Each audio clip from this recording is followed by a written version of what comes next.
Hi, I'm Alex Corder for Serious Writer's Block, author of fantasy novel Return of the Dragon Knights. Our goal here at Serious Writer's Block is to help serious writers share their stories and message and leave a lasting legacy. Today we'll be covering just a slice of a much pondered topic in the writer's space: your characters. Many books have them.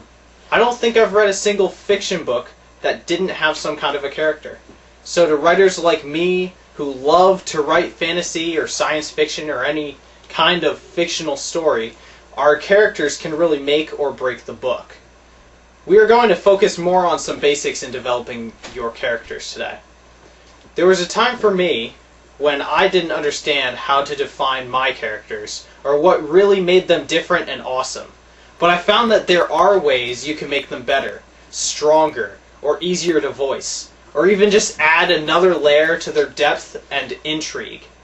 These methods we'll talk about today have made my writing 1,000 times better, in my opinion. But it's about what works for you, right? So as we go through these 4 basic ways you can improve your characters, bear in mind that not every path on the map is easily walked by everybody. Some of these things you may have to adapt to how you prefer to write. Alright, you shouldn't feel trapped when I reveal these keys. Imagine that. Curse this kid, he's only 18, and he's going to tell me how I should define my characters! I don't mean to say that these are the only ways. In fact, there is so much more we can also talk about concerning developing your characters. But I don't want you to sit here for a 10-hour video, so we'll start with 4.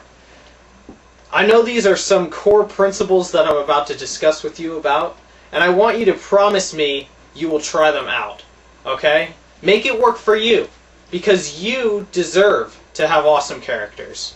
You deserve to have a work you can pick up and say, yeah, I wrote that. I get excited every time something comes to me and it's just a really dramatic line, and one of my characters does me proud. Great.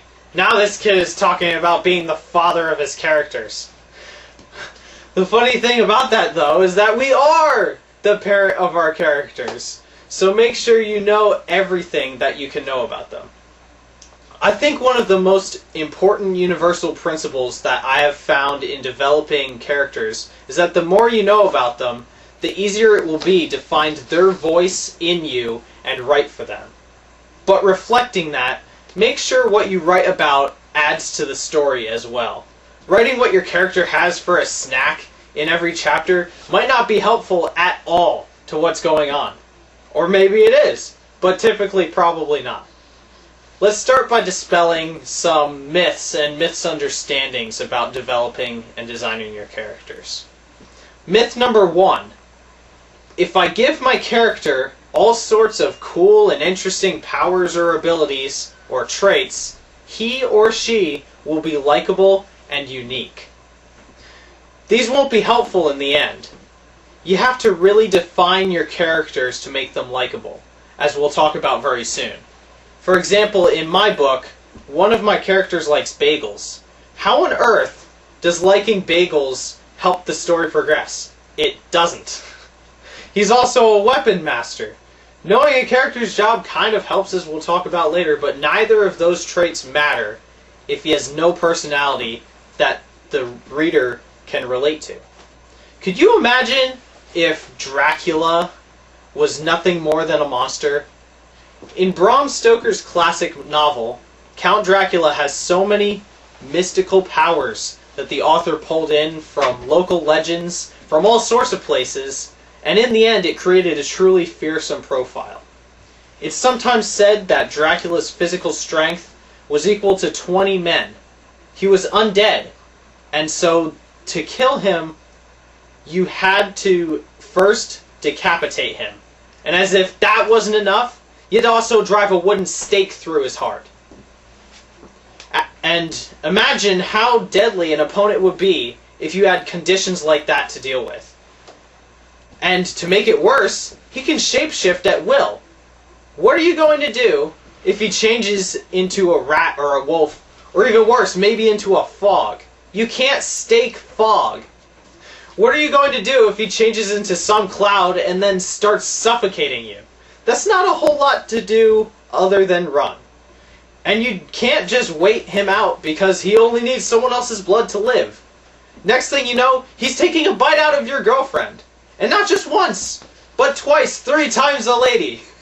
And after all that, he gives her his curse, and suddenly she wants you to turn into a vampire with her.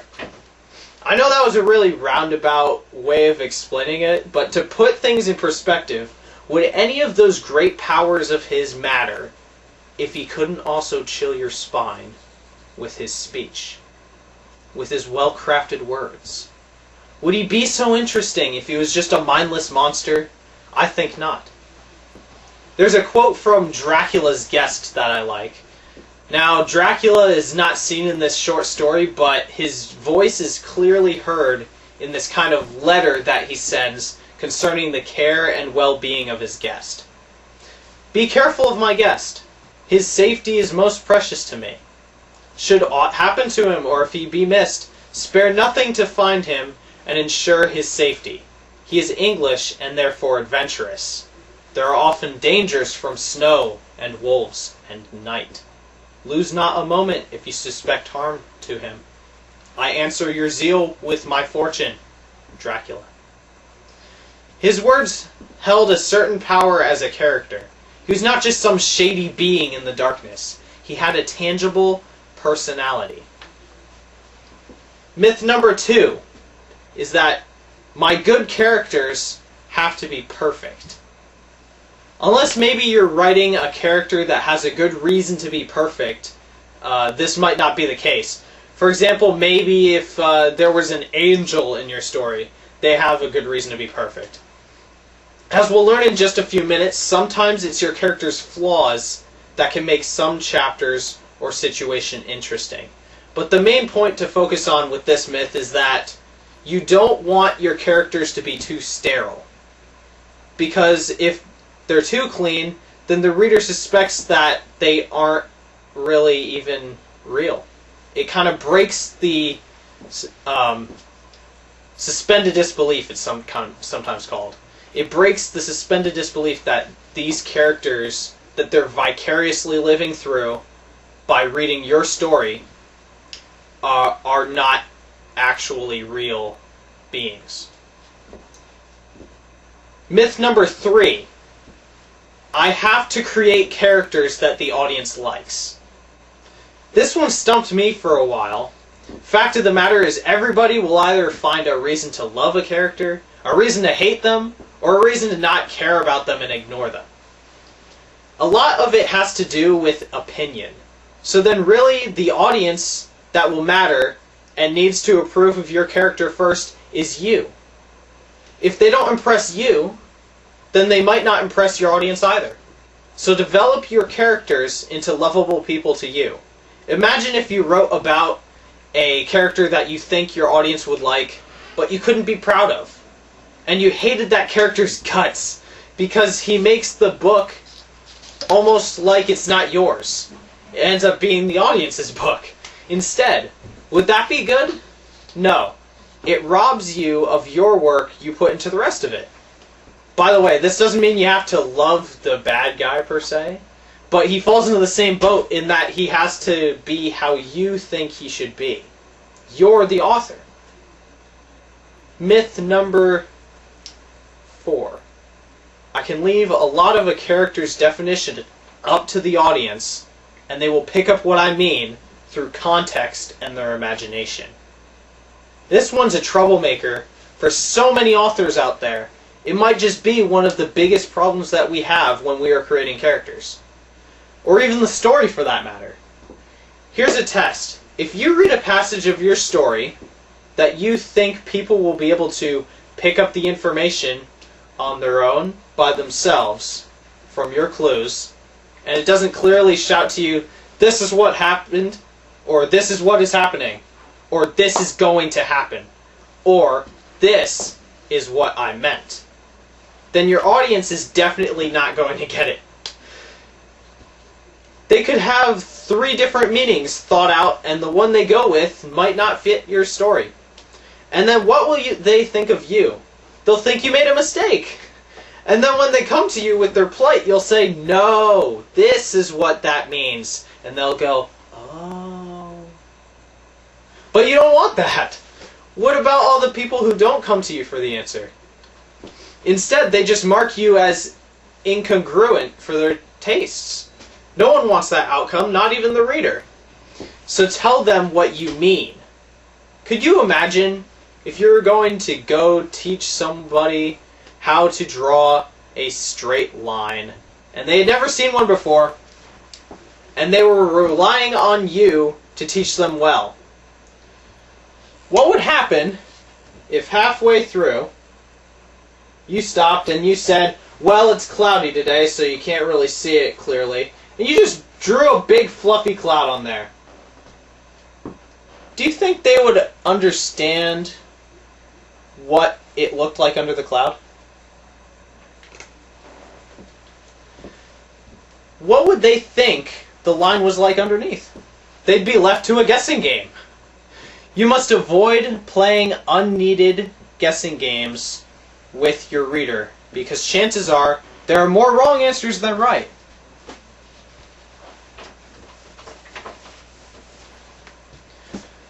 Let's move right along into the keys now. It may sound simple, but a lot of defining your characters can be discovered by just asking why. Why does a character do this? Why do they have this power or this strength? Why do they have this weakness or flaw? Why do they not like this other person? This is absolutely important. If you want to deviate or make a contradiction or an inconsistency in the way your character should be acting, if they are going to stray from who they are, you need a good reason. Otherwise, your readers will disconnect with that character. Alright, let's begin with key number 1.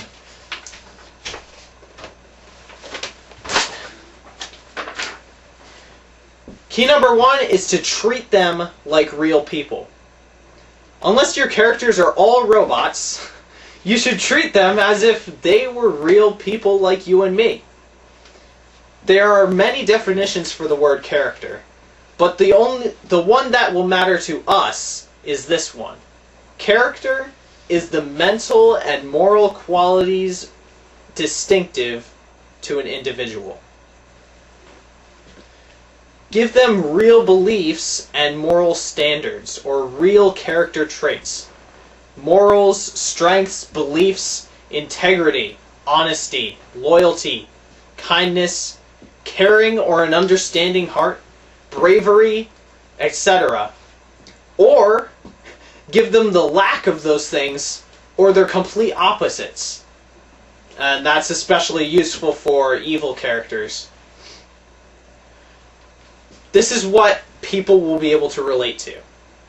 They can't relate to the fact that one of my characters is half dragon. No one can relate to that. But they can relate to his morals. He values his friends above his own well-being. Doesn't that sound better than he has no beliefs? Because since he's a dragon, he's just a reptile that acts on nothing but animal instinct? This is the reason why Dracula was so much of a good character. He had this personality that made him almost as if he was a real person. And doesn't that make it scarier that on top of that he was a vampire? The next thing you need to do is give them motivations. Why are they here? And what is it that they will live for, that they will love, and that they will die for? This can help shape the plot of the book in regard to the main characters. It also helps and allows you a viable reason for conflict. What does your character fear the most? This could be a person, a place, or a thing, or a circumstance, condition, or situation which they would not want. And why are they afraid of it? And it's at this point that you can add in all of those special, fun little traits. Obsessed with something, owns a talking hamster maybe, They have special powers, superpowers, whatever you want. Maybe they're a hobo. But make sure they have a reason for traits that do not line up with their beliefs, their standards, or their core nature. Next, you'll want to know, what is this character's flaws?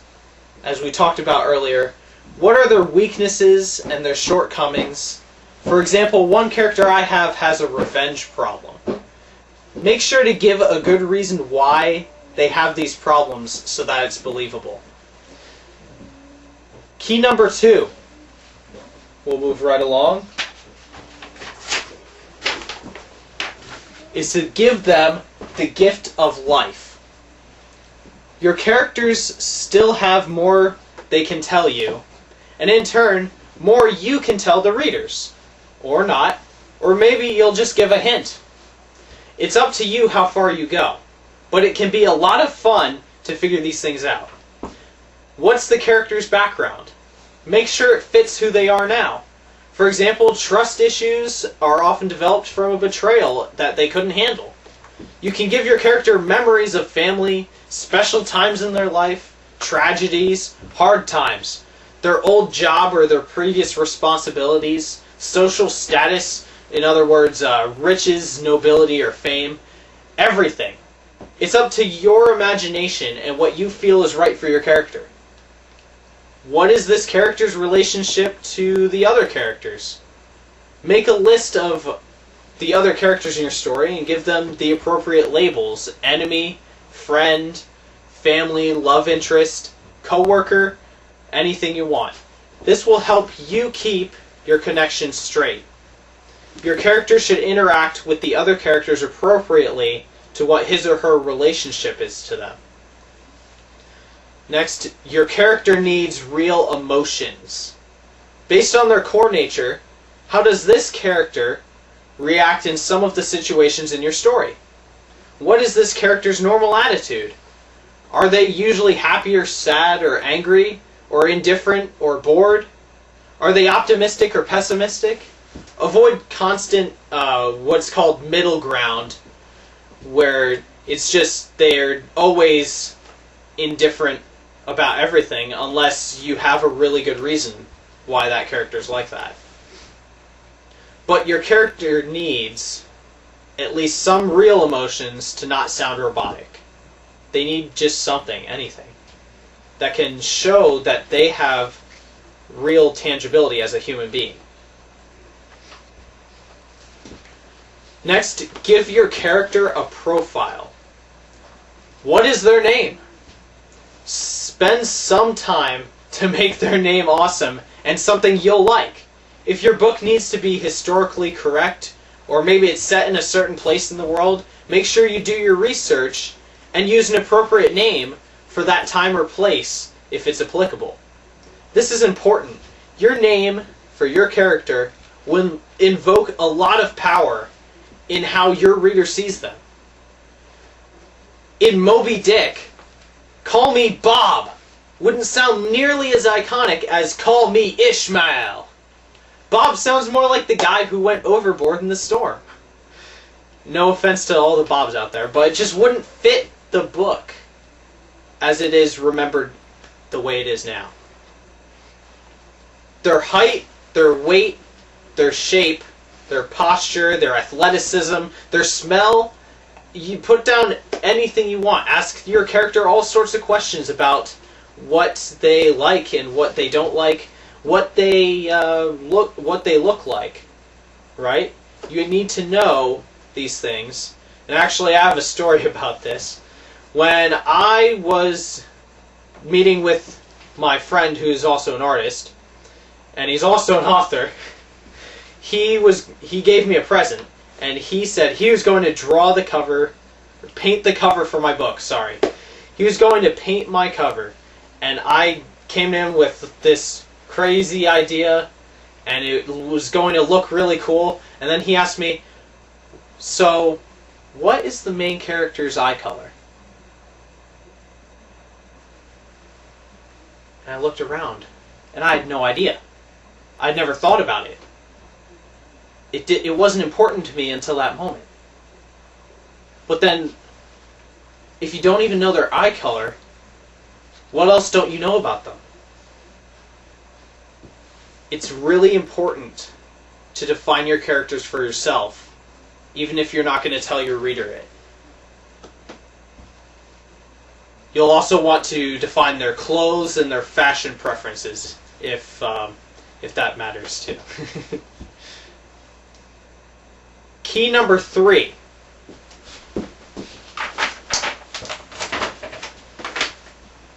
Is to make sure they follow this outline with their actions. There is truth in the saying, actions speak louder than words. A lot of the time, what we do will say more about what is said. Bible fans out there may have heard this before, by their fruits ye shall know them. And for everyone who's not a fan of the Bible, I'm sorry, it was a good example. But, carrying on, make sure your plot for your characters lines up with his or her core nature. Sometimes when I'm planning or I'm writing the story, I run into an instance where I mistakenly cause a character to act outside of how they should act. This is important. If you don't have a good reason for your character acting out of their true nature, then readers will feel a disconnection with that character. You can give the character a profession or a job, but make sure it fits them. This isn't to say that your character has to have a job that they like, but they should have a reason for having a job that they don't.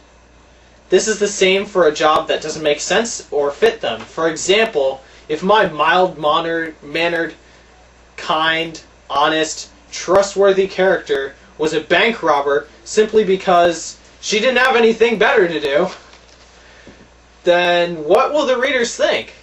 Much like any other intentional inconsistency in your character, you need a good reason for it. Key number 4 is to tell the audience if it's important.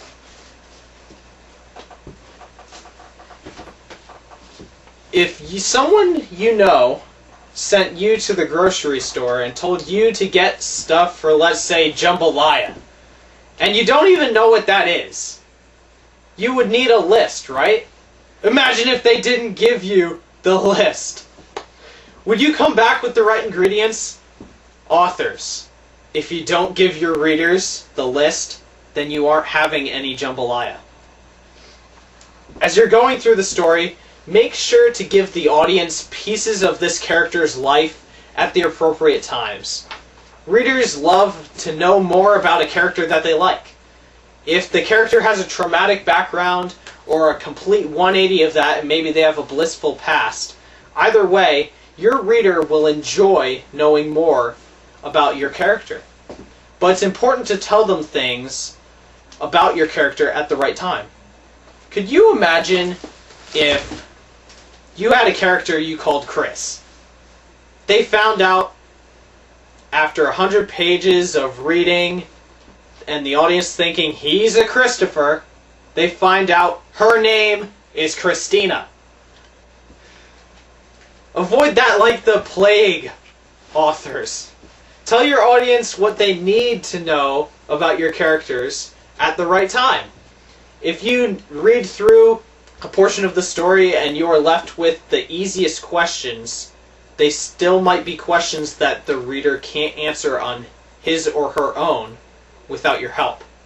That means that you need to put the answer to it in there. These are the tools that I've used and improved my characters, and it overall impacted my writing skills too. I would like to commend you for taking action to expand your knowledge and try out new methods. Most of all, everything I gave you is up to you to decide what's best for your style and for your characters. This is important. If you ever find yourself stuck, remember to ask why. And you may just learn something new about them. You don't have to do everything in order either. Some people find giving their character a profile or knowing what they look like is the first step. You might too if you're a visual thinker. Others see entire scenes from the story in their head and build how their characters act around that, while still others create them from scratch in any given order. But what's important is to remember what will make them memorable. Their nature and their actions will speak louder than their powers or their status. Give these methods a try. You can make it like an interview, or if they're a bad guy, maybe it's an interrogation. Ask all the questions you can think of. To me personally, the easiest mistake I can make is not trying to find out enough about my characters. It's gotten me into some tight spots with writing that made me have to rethink entire scenes because I found I wanted something to be different about the character's personality and the way they would react at those times. And sometimes changing that can be fun, but if you have a deadline or a goal and this interferes with that, then it's a lot less fun to go back and change what you could have already had. And then after changing the story, I had to think about how it would affect his relationships with the other characters. I know some writers out there don't like to write outlines, and you have good reasons too. I've been in both seats, not wanting to use the time, or I felt like just writing and throwing caution to the wind. And where I did want to outline, I knew I wanted to know where I was going. But it's really a topic for another time. But I think outlining the characters, at least, will save all of us some hassle when we run into those moments when it's just not how we want it. Leave a post in the comments if you have any questions. Feel free to offer your opinion and answer other people's questions if you wish. I will also be actively monitoring the comments to offer any help that I can. Feel free to also leave your feedback or ideas. I'm here to serve you, writers, and I want to do so to the best of my ability. So if there's anything you're concerned about, I would like to hear you out. In conclusion, take care of your characters. They deserve to be something you can be proud of, just like you deserve to be able to say you're proud of them. And don't be embarrassed by your characters. You shouldn't have to worry about what others think of them. What matters is what you think about them. You're their creator, after all. The first thing you should do about your characters is ask them all the questions you can. Ask them why, to find out what built them into who they are today. I know this totally sounds like some sort of psychological hokey-pokey sleight of hand here, but what is he talking about? I can't actually talk to my characters. People will think I'm nuts. Trust me, it might feel weird, but remember that we have to try to treat our characters like real people. We have to give them a life. We have to make sure they don't stray from their core path too much, and we have to make sure we tell the audience what we mean. That really sounds like we're their creators, doesn't it? I wish you the best in your endeavors. If you're serious, then let your writing adventure begin. Until next time, take care.